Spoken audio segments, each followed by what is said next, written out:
There's bad news out there for Democrats who think socialism is the way to attract voters.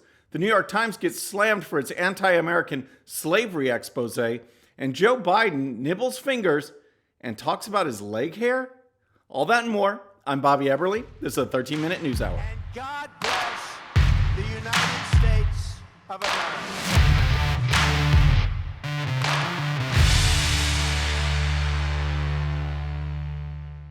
All right, friends, welcome to the show. I hope you had a great Thanksgiving.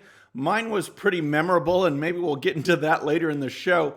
But first, I want to talk to you about my friends over at Bottle Breacher, because today wraps up their Black Friday Cyber Monday sale. You can get 25% off anything on the website, anything at all. These make great stocking stuffers, groomsmen gifts, man items. They are awesome. I've got some myself. Just go to bottlebreacher.com, use coupon code Bobby13-Black Friday for 25% off your next purchase. That's bottlebreacher.com, coupon code Bobby13-Black Friday.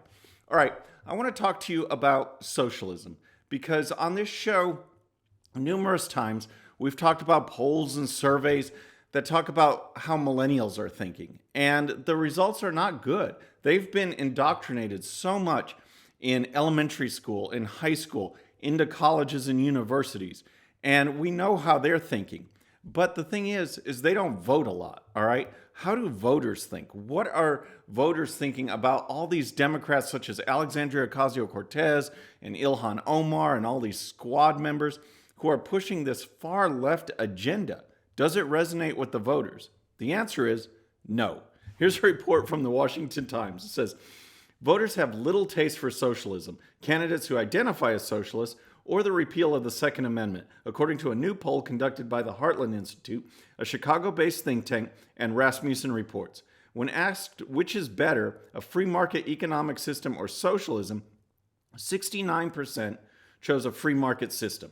12% chose socialism, and 18% were not sure either way. The survey revealed that 87% of Republicans preferred the free market, along with 69% of independents and 53% of Democrats. All right, so how does that play in swing districts, if we want to talk politics a little bit?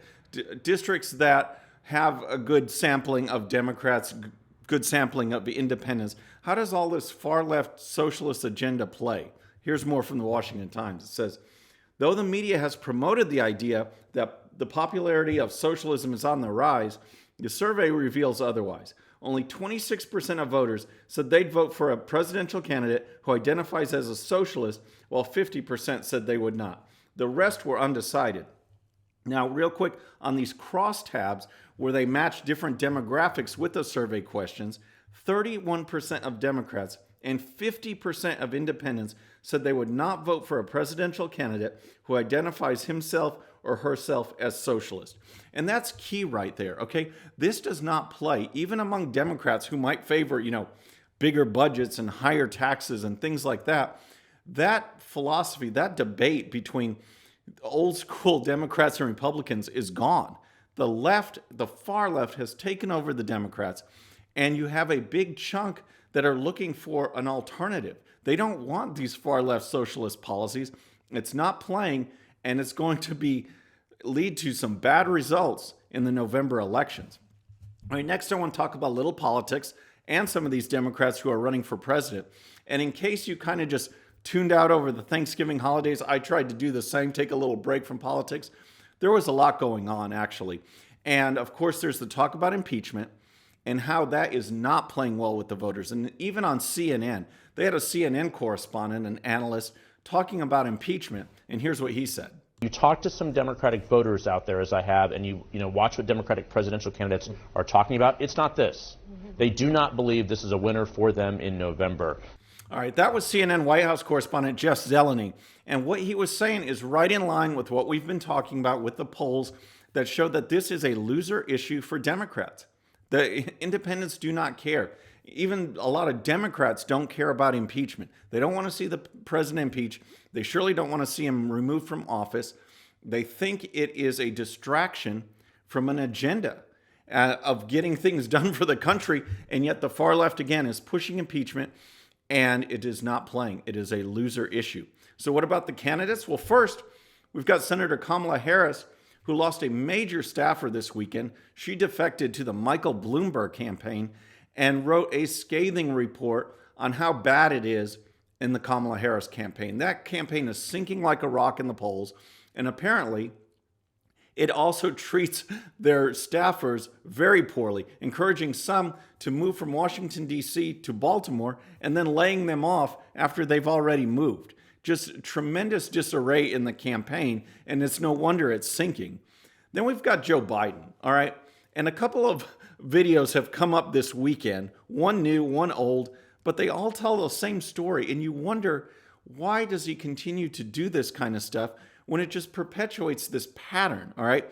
So speaking in Iowa, his wife was giving a speech, and he decided, in her hand waving, that he was just going to nibble on her finger a little bit. Check this out. And when they cut to the President of the United States.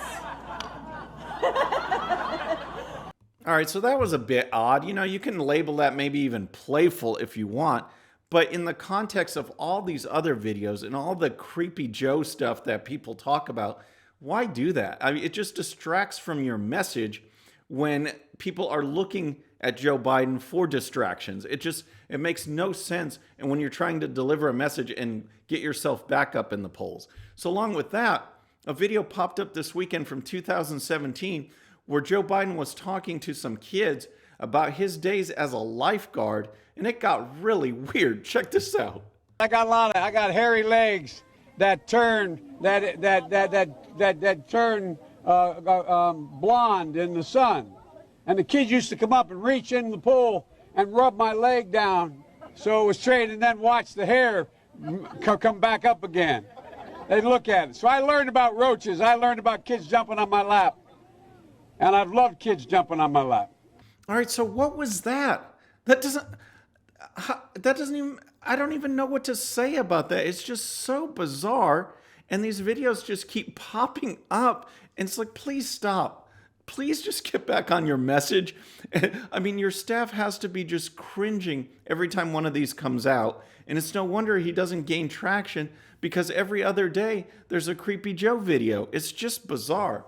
So next, I want to talk about the 1619 Project. And in case you haven't heard about this, this is an effort by the far left to paint America as a racist country. That its very core, its very beginning, the only thing it truly represents is slavery. Okay, 1619, 400 years ago, is the time when the first people were brought over from Africa as slaves. The first ones arrived at the Virginia colony.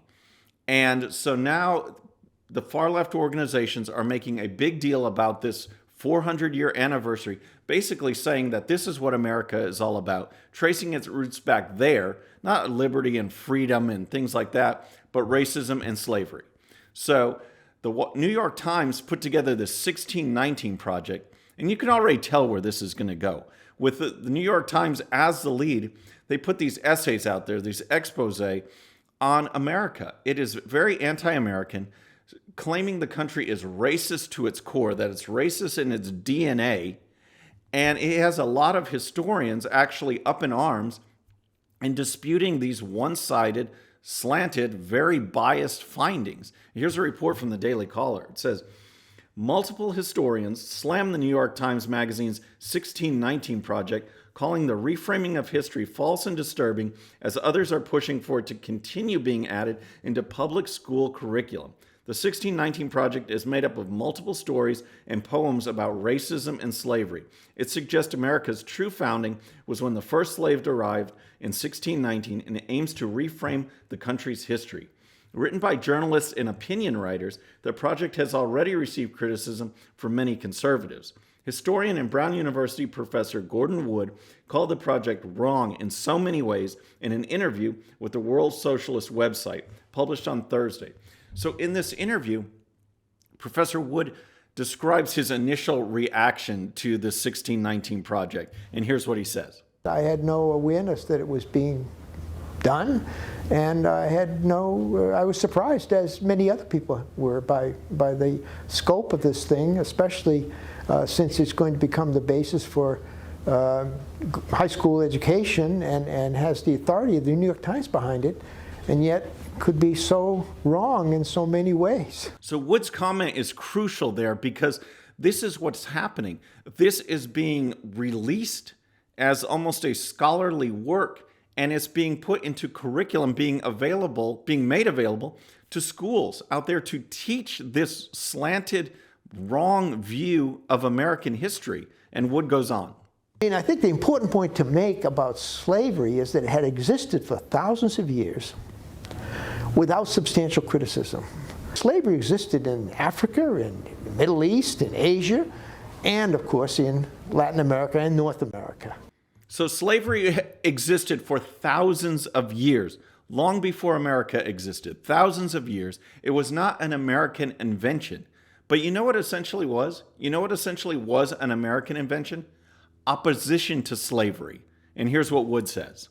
And the first real anti-slave movement takes place in North America. So this is what's missed by these essays in the 1619 Project. And it's a massive movement against slavery that's unprecedented in the history of the world. So in addition to Wood, the Daily Caller also quotes historian James M. McPherson, who also has beef with the New York Times in this whole 1619 project. And here's that report. It says, American Civil War historian and Pulitzer Prize winner James M. McPherson was also interviewed by WSWS on November 14th, and he called the project lacking in context and perspective. Like Wood, McPherson was never made aware of the project until it came out. Because this is a subject I've long been interested in, I sat down and started to read some of the essays, McPherson said. I'd say that almost from the outset, I was disturbed by what seemed like a very unbalanced, one-sided account which lacked context and perspective on the complexity of slavery, which was clearly, obviously, and not exclusively an American institution, but existed throughout history. So there you have it. You've got this 1619 project. It is what you probably thought it would be. I mean, written by opinion journalists and other left-wing writers, not historians. It's not historically accurate. It paints a narrative that the left wants to push, and it is an anti-American narrative that has no basis in fact.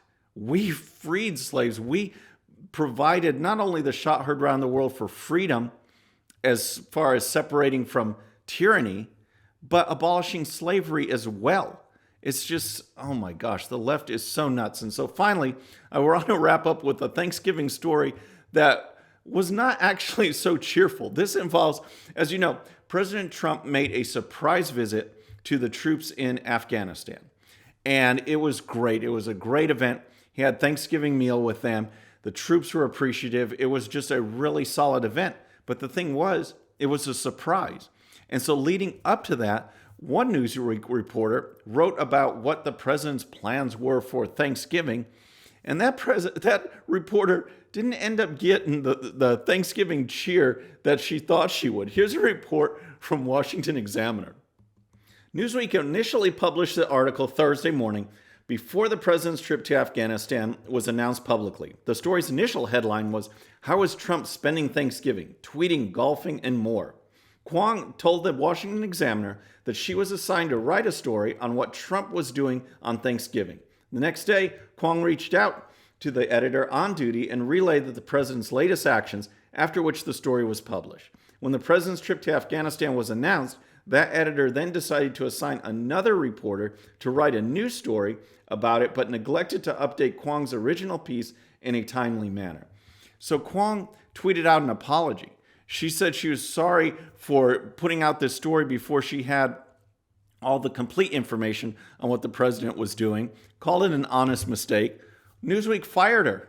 They fired her for this story, and that's how she got to spend her Thanksgiving. So thanks to Newsweek, there was no Thanksgiving cheer for Jessica Kwong. So folks, that's our show for today. I hope you enjoyed it. Please subscribe, and when you do, please hit that bell so you'll be notified, and we'll see you next time. I'm Bobby Eberle. This is a 13-minute news hour.